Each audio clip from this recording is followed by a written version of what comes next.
నమస్తే.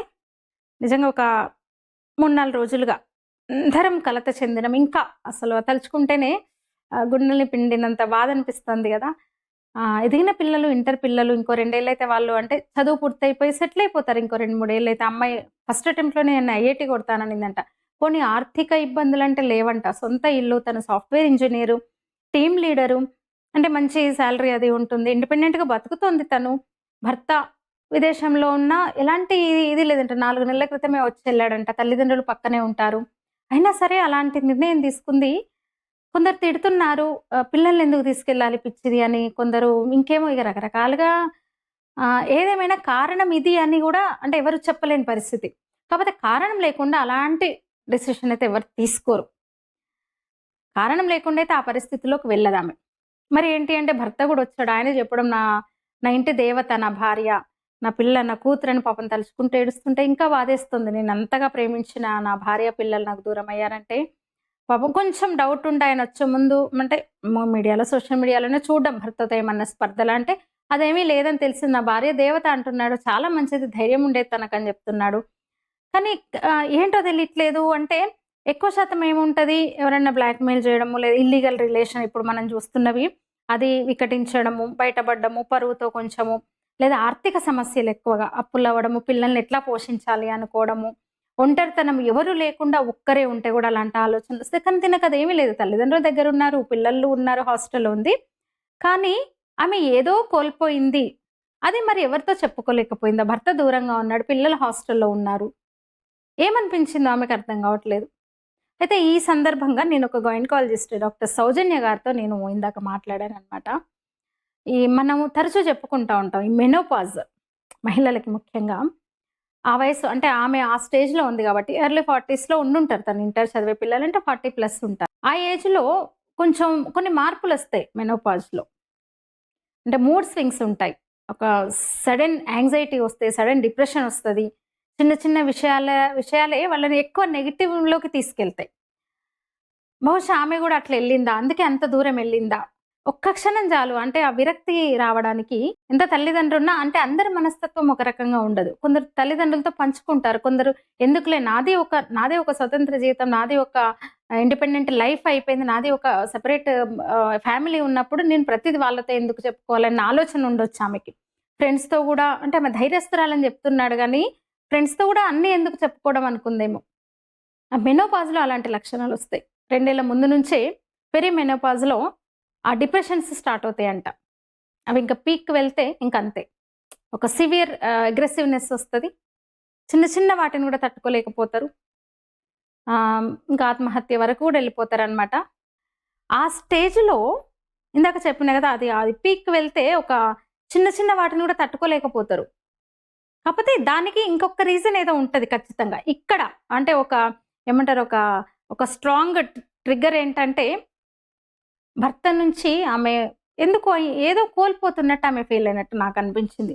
దూరం ఉంటాడు ఇంకెందుకు అన్నీ ఉన్నాయి. పిల్లలు హాస్టల్‌లో ఉంటారు. భర్త అక్కడున్నాడు అన్న ఇది గూడా ఆమె మనసుకు తీసుకొనుంటది.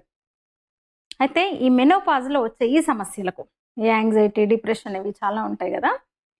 కొన్ని జాగ్రత్తలు తీసుకుంటే ముఖ్యంగా ఇది మగవాళ్ళకి గూడా అవసరం. ఇంట్లో వాళ్ళందరికీ అవసరం. కేవలం 40 ఏళ్ళు, 40, 50 మధ్యలో ఉన్న వయసు మహిళలకు మాత్రమే గాదు. నేను గూడా ఇప్పుడు ఆ స్టేజ్‌లో ఉన్నాను. కొన్ని జాగ్రత్తలు తీసుకుంటే నిజంగా ఇంటి దేవతలను చనిపోయిన తర్వాత దేవత అని కాదు. ఆ దేవతను కాపాడుకోవడం గూడా ఇంటి వల్ల ముఖ్యంగా భర్త బాధ్యత. కుటుంబ సభ్యులందరి ఆరోగ్యాన్ని బాధ్యతగా పట్టించుకునే మహిళ తన ఆరోగ్యం గురించి పట్టించుకోదు. ఏదైనా సరే ఇప్పుడు ఏదన్నా పిల్లలు తింటే చాలు, భర్త తింటే చాలు, అత్తమామ తింటే చాలు, లేదా తల్లిదండ్రులు వస్తే వాళ్ళు తింటే చాలు, నాదేముందిలే అని త్యాగం చేస్తది ప్రతి విషయంలో. ఈవెన్ ఫుడ్ విషయంలో గూడా త్యాగం చేస్తది. ఆరోగ్యం విషయంలో గూడా. ఇంట్లో వాళ్ళకి ఏదన్నా కొంచెం ఏదన్నా అయినా సరే పట్టుకొని హాస్పిటల్‌కి తీసుకెళ్ళి టెస్టులు చేయించి కేర్ తీసుకునే మహిళ తనకు ఏదన్నా సమస్యొస్తే అసలిగ ఏమంటారు మించుకొచ్చే వరకు గూడా పట్టించుకోరు. ఆమెను పట్టించుకోరు. ఎవరి పనుల్లో బిజీలో వాళ్ళుండి ఆ తల్లినో, భార్యనో పట్టించుకునే పరిస్థితి గూడా ఉండదు. కొంచెం ఇప్పుడిప్పుడు ఉద్యోగాలు చేస్తూ బయటికెళ్తున్న వాళ్ళు గూడా జాబ్ చేస్తున్న మహిళల పరిస్థితి గూడా అదే. నేను ఒక మహిళనే గాబట్టి చెప్తున్నా. వాళ్ళకి స్పెషల్ కేర్ తీసుకునే వాళ్ళు ఎవరుండరు. ఉండరు గాబట్టి మహిళలు అర్థం జేసుకోవాలి. ఎవరు రారు. మీ బాధ్యతగా కుటుంబం కోసం చేస్తున్నాం గానీ, మన హెల్త్ మనమే జూసుకోవాలి. మనకెవరు హెల్ప్ చేయరు. అంటే మన బిహేవియర్ ఏమన్నా చేంజ్ అయిందా అంటే ముఖ్యంగా 40, 50స్ మధ్యలో ఈ మెనోపాజ్ స్టేజ్ ఆ ఏజ్‌లో ఆ ఏజ్ గ్రూప్ లేడీస్ అండ్ మన బిహేవియర్‌లో ఏమన్నా డిఫరెన్స్ కనిపిస్తుందా? మన ఆలోచనల్లో ఏమన్నా తేడా కనిపిస్తుందా? మన ఎనర్జీ లెవెల్స్ ఏమన్నా మారినయా? అనేది మనకు మనం తెలుసుకొని నోట్ చేసుకోవాలి. ఎవరికి వాళ్ళకి గుర్తుంచుకోవడమే. ఎవరి బాధ్యతలు వాళ్ళకున్నాయి. మనం అలవాటు చేయలేదు ఇంట్లో వాళ్ళకి. ఇంతకాలం మనం బాధ్యతగా అన్ని వాళ్ళకు చూసుకున్న వాళ్ళకి చేసి పెట్టినం తప్ప, మనల్ని చూసుకోవాలనే స్పృహ బహుశా వాళ్ళకుండదు. చాలా మందికుండదు. 90% భర్తలకి భార్యల ఆరోగ్యాన్ని అంత పట్టించుకోరు. పిల్లలకేం తెలుసు వాళ్ళ ఇదిలో వాళ్ళుంటారు. అందుకని మహిళలు ఆరోగ్యం జాగ్రత్త. ప్రాపర్ డైట్ మెయింటైన్ చేయాలి ఆ ఏజ్‌లో. కాల్షియం రిచ్ ప్రొడక్ట్స్ ఉంటాయి కదా! సోయా ప్రొడక్ట్స్, సన్‌ఫ్లవర్, ఈ పంప్కిన్ సీడ్స్, ఇంకా జంక్ ఫుడ్, కూల్ డ్రింక్స్ లాంటివి అవాయిడ్ చేయండి పూర్తిగా. వాటి జోలికి వెళ్ళకండి అసలు. మనం తీసుకునే ఫుడ్‌లో కనీసం ఒక 80% ప్రోటీన్స్ ఉండేలా చూసుకోండి. బ్రేక్‌ఫాస్ట్‌లో కనీసం ఒక ఎగ్స్ ఉండేలా పన్నీర్, మిల్ మేకర్ ఇలాంటి ప్రోటీన్ ఎక్కువ ఉండైన ఆహారం ఖచ్చితంగా 40-50 ఏళ్ల మహిళ తీసుకోవాలి. కనీసం 3-4 లీటర్ల నీళ్లు కంపల్సరీ అది ఎవరైనా తాగాలి. డైట్ పరంగా 40-50 ఇయర్స్ లేడీస్ అయితే ఖచ్చితంగా కనీసం 3-4 లీటర్ల నీళ్లు తాగాలి. ఇది ఫుడ్ అయితే ఇది ఒక డైట్ ప్లాన్ అయితే ఫిజికల్ ఎక్సర్సైజ్ కూడా కంపల్సరీ అసలు. కనీసం ఒక అరగంట వాకింగ్ చేయాలి. డాక్టర్స్ అదే చెప్తారు. నేనిప్పుడు ఆ స్టేజ్‌లో ఉన్నా గాబట్టి, మెనోపాజ్ స్టేజ్‌లో నేనున్నా గాబట్టి, నేను కొందరు గైనకాలజిస్టులను, కొందరు ఎక్స్‌పర్ట్స్‌ని వాళ్ళని అడిగి తీసుకున్న సలహాలనమాట ఇవన్నీ గూడా. ఖచ్చితంగా కాసేపు వాకింగ్ జేయండి. వాకింగ్ జేయడం వల్ల మన ఈ మజిల్స్ స్ట్రెచ్ అవుతాయి. మన కండరాలు కొంచెం యాక్టివేట్ అయితాయి. ఈ జాయింట్స్ ఫ్రీ అయిపోతాయి. ఒక పాజిటివ్ హార్మోన్ రిలీజ్ అయితది అదే టైంలో ఎండార్ఫిన్ హార్మోన్ రిలీజ్ అయితది. ఆ పాజిటివ్‌నెస్ మొత్తం ఇంకా ఆ రోజంతా ఉంటదనమాట. చిన్న చిన్న చికాకులు ఇలాంటివి గూడా పోతాయి మనకు ఆ పాజిటివ్‌నెస్ వాటిని తొలగించేస్తదనమాట. అంటే ఆ చికాకులు కొంచెం ఎమోషనల్‌గా ఒక భారంగా అనిపించిన, ఒక ఇరిటేషన్ లాంటివేమన్నా వచ్చినప్పుడు వాటిని గూడా హ్యాండిల్ చేయగలగాలి. కొంత టైం మెడిటేషన్‌కి కేటాయిస్తే అంటే కాసేపు మౌనం. అంటే మనతో మనం గూడా మాట్లాడుకోకుండా. కాస్త కామ్‌గా ఉంటే ఒక కొత్త సెల్స్ జనరేట్ అవుతాయంట. అది గూడా రోజంతా కూడా ఒక మనల్ని ఒక యాక్టివ్‌గా ఉంచుతది. ఆమె గూడా నాకనిపించింది ఒక ఎమోషనల్‌గా భర్త డబ్బులు పంపిస్తుండొచ్చు. తనకు డబ్బు తక్కువేం లేకపోవచ్చు. పిల్లలు బాగా చదువుతుండొచ్చు. కానీ పిల్లలెక్కడో హాస్టల్‌లో వేసేసింది. భర్త ఇంకెక్కడో ఉన్నాడు. బిజీ ఉన్నాడు తను. అట్లా ఎమోషనల్‌గా ఆమె ఏదో కోల్పోతున్న నేననైతే ఆమె ఖచ్చితంగా అనిపించుంటది ఆమెకి. 30స్‌లో ఉన్నట్టు 40స్‌లో ఉండదు. ఆమె 40స్‌లో ఉంది. ఎవరు మనల్ని పట్టించుకోవట్లేదే అని ఒక స్థితిలోకెళ్ళిపోతే ఎంతసేపు అసలు ఆ నిర్ణయం తీసుకోవడానికి? అందుకే నేను మహిళలకు చెప్తున్నా ముఖ్యంగా 40-50 ఏజ్ వాళ్ళకి ఇవి పాటించండి. ఆరోగ్యాన్ని చూసుకోండి. ఫిజికల్‌గా కొన్ని ఇవి తీసుకోండి. మన డిప్రెషన్ ఇలాంటివి జయించడానికి మెడిటేషన్ లాంటివి చేయండి. ప్రోటీన్ ఫుడ్ తీసుకోండి. ఏదైనా వ్యాపకం పెట్టుకోండి ఒంటరిగా ఉన్న వాళ్ళైతే. భర్త ఆఫీస్‌కెళ్ళిపోతాడు లేదా భర్త పోనీ ఒంటరి మహిళలుంటారు. పిల్లలు ఆల్రెడీ సెటిల్ అయిపోయిన వాళ్ళు 40-50 మధ్యలో గూడా ఉన్నవాళ్ళుంటారు గదా! ఏదైనా వ్యాపకం పెట్టుకోండి. కనీసం మీ కాలనీలోనో, అపార్ట్‌మెంట్‌లోనో, మీరున్న బస్తీలోనో కొందరు కొత్త వాళ్ళతో పరిచయం జేసుకోండి. డైలీ కనిపించే వాళ్ళతో మాట గలపండి. ఏదో ఒకటి అట్లా వ్యాపకం పెట్టుకుంటూ పోతే లేదంటే నిజంగా అలాంటి వాళ్ళు నిజంగా ఎవరైనా బాధలో ఉన్నా, మీకు నిజంగా ఏం తోచట్లేదా?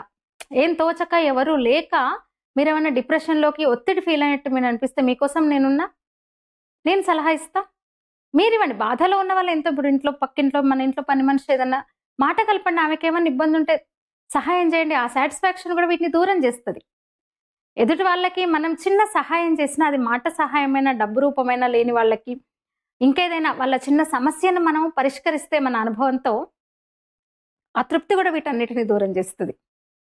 మళ్ళీ చెప్తున్నా నేను అదే స్టేజ్‌లో ఉన్న వాటిని అధిగమిస్తూ వస్తున్నా నేను కాబట్టి చెప్తున్నా. కలుపుగోలుగా తిరగండి అందరితో. సమాజం గురించి ఆలోచించండి. ఏదైనా సోషల్‌గా ఏదన్నా చేయగలమా ఎన్ని సమస్యలు తెలుసా అసలు? సమయం ఇచ్చే వాళ్ళు లేక అలాంటి వాళ్ళ కోసం చెప్తున్నాను కదా! రండి నన్ను కాంటాక్ట్ అవ్వండి. మీరు బిజీ ఉండేలా నేను చూస్తా. మీకు మీకు తృప్తినిచ్చే పని నేను అప్పజెప్తా. డబ్బులివ్వలేను. డబ్బులిచ్చే పని నేను చెప్పలేను. మీకు అందుకోసం డబ్బులిచ్చే పని నేను చెప్పలేను. లేదు మాకు బానే ఉంది. మాకు జరుగుతోంది. మాకు తినడానికి తిండి ఉంది. కానీ మాకు కావాల్సింది సంతోషము. ఈ ఒత్తిడిలు ఇలాంటి వాటి నుంచి మేము తగ్గించుకోవాలి. మాకు ఆరోగ్యం కావాలనుకునే వాళ్ళకి సలహా ఇవ్వడానికి మీకు తృప్తినిచ్చే పని చెప్పడానికి నేను రెడీగున్నా. మీకు సేవ చేయాలి. ఒక సమాజం గురించి ఒక బాధ్యతగా నేనుంటాను. ఇంకో నలుగురిని ఆ మేరకు నేను ఆలోచింపజేస్తాను. సమాజం పట్ల ఇప్పటి నుంచన్నా నేను కొంచెం స్పృహ పెంచుకుంటాను అన్న వాళ్ళు దయచేసి నన్ను కాంటాక్ట్ చేయండి. సరే కాంటాక్ట్ చేసినా చేయని వాళ్ళకి ఆ మెనోపాజ్‌లో ఆ చేంజెస్ ఉంటాయని మీరు తెలుసుకోండి. ఎనీమియా ఈ టైంలోనే ఎనీమియా వస్తది. అంటే బేసిక్ మెడికల్ టెస్ట్ చేయించుకోవడము, బ్లడ్ టెస్ట్ చేయించుకోవడంతోటి ఇలాంటి వాటితోటి మనకు తెలుసు. అంటే హిమోగ్లోబిన్ తక్కువ లేకుండా కొంచెం ఎక్కువ ఉండేలా చూసుకోవడం. 8 కన్నా తక్కువ ఉంటే హిమోగ్లోబిన్ అది ఎనీమియా కింద పడిపోతదింకా. కాల్షియం ఇప్పుడు టాబ్లెట్స్ ఉంటాయి. ఎక్సర్‌సైజ్ చేయండి. ఆ డిప్రెషన్‌కి ఎనీమియా గూడా ఇదైపోతే ఇంకంతే. ఒక 10 నిమిషాలు ఎండలో కూర్చునే ప్రయత్నం చేయండి. రోజు ఒక 10 నిమిషాలు ఎండలో కూర్చోండి. ఇంకా చిన్నప్పుడు సైకిల్ తొక్కిన అనుభవం ఉంటే, సైక్లింగ్ మీకు తెలిస్తే, ఓ 15 నిమిషాలు సైకిల్ మీద తిరగండి. చక్కగా మన ఏమంటారు ఈ చిన్నప్పటి జ్ఞాపకాల్లోకి వెళ్ళిపోతాం గూడా. ఫిజికల్‌గా యాక్టివ్ అవుతారు. మెంటల్‌గా మెమోరీస్ ఎంత యాక్టివ్ చేస్తాయో తెలుసా? మన జ్ఞాపకాలు, మధుర జ్ఞాపకాలు మనల్ని ఎంత సంతోషంగా, ఉల్లాసంగా, ఉత్తేజంగా ఉంచుతాయి. అది మెనోపాజ్‌లో ఉన్న స్త్రీలకు అవసరం. అదే అంతే దాన్ని మెనోపాజ్ స్టేజ్ రాకుండా చూడలేము. 40లో పడ్డాము అంటే ఇంకా 38 ఏళ్ల నుంచే చెప్తారు. పెరి మెనోపాజ్ అయితే ఇంకా అంటే 40 బార్డర్ అలా ఉన్న వాళ్ళకి అదేం చేయలేము. దాన్ని అవాయిడ్ చేయలేము. దాన్ని ఏం చేయలేము. ఇప్పుడు టీనేజ్‌లో ఎలాంటి లక్షణాలు అది ఇంకా ప్రకృతి సహజం అంతే. అది నేచర్ అంతే. దాన్ని ఏం చేయలేము మనం. టీనేజ్‌లోకొచ్చినప్పుడు ఎలాంటి లక్షణాలుంటాయి, అట్లనే ఈ 40లో, 50లో 40, 50లో ఉన్న వాళ్ళకి కూడా ఆ లక్షణాలు వేరే ఉంటాయి. దాన్ని పాజిటివ్‌గా తీసుకోగలగాలి. అసలు మెనోపాజ్ ఏంటో తెలుసుకొని దాన్ని హ్యాండిల్ చేస్తే అది మనం చాలా సంతోషంగా ఉంటామసలు. ఇలాంటి ఈ పిచ్చి పనులు చేయాలన్న ఆలోచన రాదు. ఎవరు చేయరు. అందరూ ఈ అవగాహన తెచ్చుకుంటే ఇలాంటివి మనం వినము, చూడము. మనం చాలా సంతోషంగా ఉంటాం. అందుకని మీకు నిజంగా ఏదైనా ఒంటరితనం ఫీల్ అయితే మళ్ళీ చెప్తున్నా మీకు ఉద్యోగం ఇవ్వడం, మీకు నెల నెల డబ్బు సంపాదన అది ప్రస్తుతం నా చేతిలో లేదు గానీ, మీరేమన్నా ఒంటరిగా ఫీల్ అవుతున్నారు, ఇంకా సంతోషాన్ని వెతుక్కోవాలనుకుంటున్నాను.